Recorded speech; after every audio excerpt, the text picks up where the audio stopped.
ਜੀ ਬੋਲੋ। ਸਰ ਜੀ ਬੰਦਾ ਵੀ ਲੈਣਾ ਉਹਨਾਂ ਦੇ ਘਰ ਆਉਂਦਾ ਸੀ ਕੋਲ ਕਹਿੰਦਾ ਮੇਰੀ ਬੱਚੀ ਆ ਤੂੰ ਮੇਰੀ ਧੀ ਆ ਕੁੜੀ ਤੁਹਾਡੇ ਮੋਢੇ ਦਿਮਾਗ ਦੀ ਜੀ ਇਸ ਬੰਦੇ ਨੇ ਬਾਅਦ ਚੋਂ ਕੁੜੀ ਲੈ ਗਿਆ 23 ਤਰੀਕ ਨੂੰ ਰਿਕਸ਼ੇ ਉੱਤੇ ਬਹਾ ਕੇ ਸ਼ੇਖੂਪੁਰੇ ਅਸੀਂ ਸ਼ੇਖੂਪੁਰੇ ਜਾ ਕੇ ਮੁਤਾਲਬਾ ਕੀਤਾ ਸਾਡੇ ਨਾਲ ਪੁਲਿਸ ਵਾਲਾ ਨਹੀਂ ਤੁਰਿਆ ਹੈ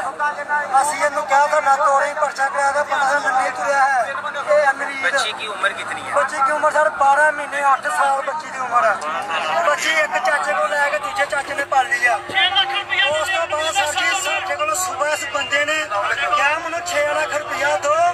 ਮੈਂ ਤੁਹਾਡੀ ਬੱਚੀ ਤੁਹਾਨੂੰ ਅੱਜ ਲੈ ਕੇ ਦਿੰਨਾ ਸਾਡੇ ਕੋਲ 6 ਲੱਖ ਰੁਪਇਆ ਲੈ ਕੇ ਉੱਥੇ ਗਿਆ ਬੱਚੀ ਲਿਆ ਕੇ ਨੇ ਇੱਥੇ ਵਾਰ ਛੜੀਆਂ बच्ची का शनाख्ती कार्ड बना हुआ है? ਬੱਚੀ ਦਾ ਸ਼ਨਾਖਤੀ ਕਾਰਡ ਨਹੀਂ ਬੇਫਾਰਮ ਹੈ ਸਰ ਜੀ बेफाम ਸ਼ਨਾਖਤੀ ਕਾਰਡ ਬਣੇ थोड़े को बेफाम ਜੀ ਬੇਫਾਰਮ ਹੈ है इस टाइम है ਬੇਫਾਰਮ ਹੈ ਸਰ ਜੀ बड़ी बड़ी ले आप पड़े और ले आओ कौन है वेरिफिकेशन ये एक सेकंड बेफाम में बच्ची बेफाम खड़ी तरह अमर ऐसा करो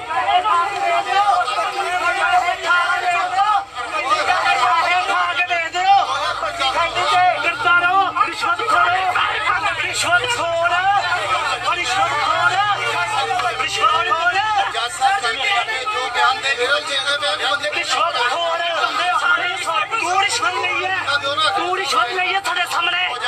ਦੇਖਿਆ ਮੈਂ ਤੈਨੂੰ